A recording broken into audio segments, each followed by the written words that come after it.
যে এই আন্দোলন হচ্ছে এবং ভোগান্তি হচ্ছে, এটা আপনার জনগণকে এবং সবাইকে একটু বুঝাতে হবে।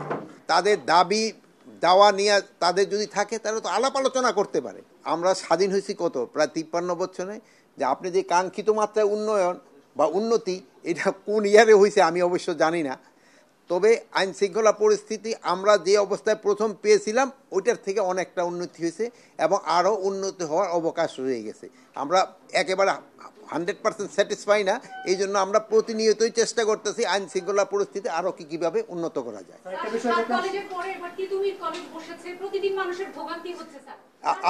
সচিব আসেন, এই আমাকে এখন থেকে আপনি এখানে আসেন।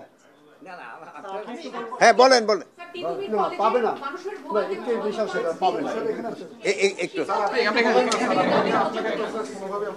শোনেন।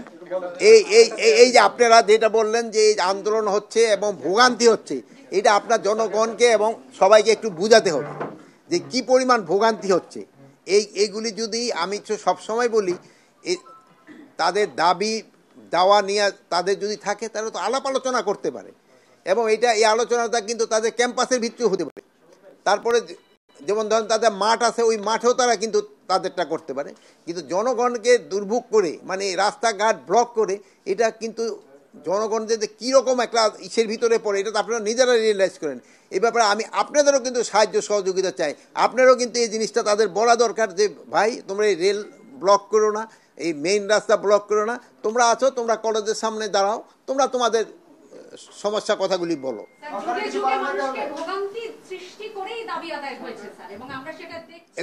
এই যুগে যুগে হয়েছে। শুনেন, এই আপনারা আমাদের থেকে আছে, আপনারা নতুন যুগে প্রবেশ করছেন।